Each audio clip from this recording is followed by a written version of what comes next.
Hey everybody, it's Smash Bro again. Welcome to a Let's Play of Super Mario Brothers that I decided to just kind of record on a whim. It's a game that has things I want to talk about, and because I got a new computer and I wanted to test out its functions and capabilities with my Elgato capture card, I decided to heck with it and just why not? Let's do a Let's Play Super Mario Brothers. It's not the most intense game in the world. I know it's not the most extreme and exciting game to look at, but I decide to do it anyway. See how things go. It shouldn't take too long, which is good. So without further ado, let's just dive on in and see what happens.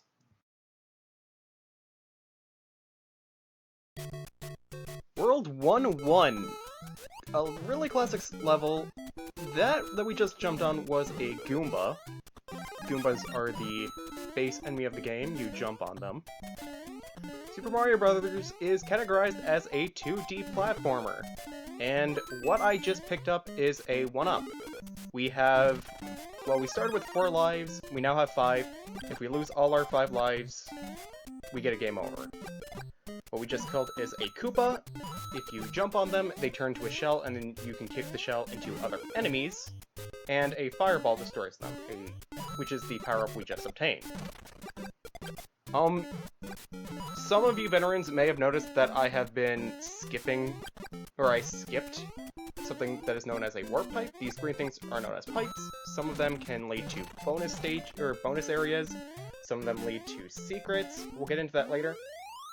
The reason why I'm not going there is because we're doing a full playthrough of all 8 worlds. And I didn't want to use skips or skip a good chunk of the world, even if that would have made my life easier. And I would have loved to have done that. We're already in World 2, okay. Or not World 2, we're in World 1-2. Scene changed to an underground. There are some themes, but for the most part the game stays mostly the same in its aesthetic. This is an NES game after all, so they did have a lot of limitations to work with. Another thing we're collecting right now is coins, something I didn't bring up too. If we collect 100 of these, we can also get a 1-up. That's another way we get a 1-up. Let's see here. Maybe I should oh, never mind. I messed up anyway. One thing we could have done is we could have actually, walked on top of the ceiling where you see the score and everything. That's actually a place we could have walked on, and we could have completed a good chunk of the stage. And I should have done that, because I could have showed off this part of the stage, and I could have just avoided a lot of enemies. There was a secret up there. That is known as a warp zone. Warp zones, that specific warp zone has a warp to World 2, 3, and 4, I believe. The furthest you can go is 4.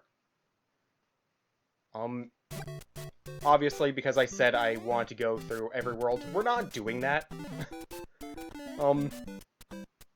We're not going through that, we're just gonna snipe these Goombas. We're gonna be completing these worlds in order.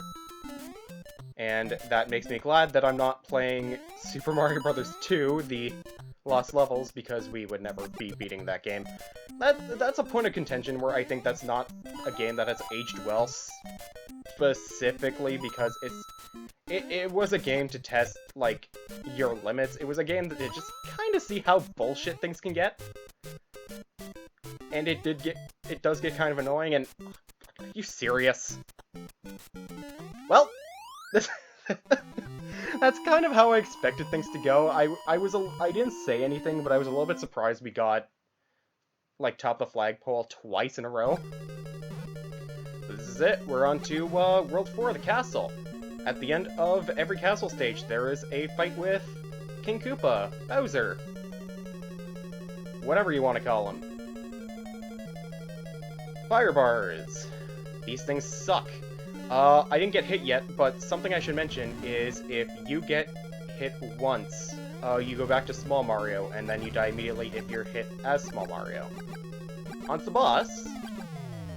And something's not right. Did we kill Bowser? Unfortunately, no. Thank you, Mario, but your princess is in another castle. And we are going to be trolled By that, 7 times more. So next time on Super Mario Brothers, it's off to World 2. I'll see you guys next time.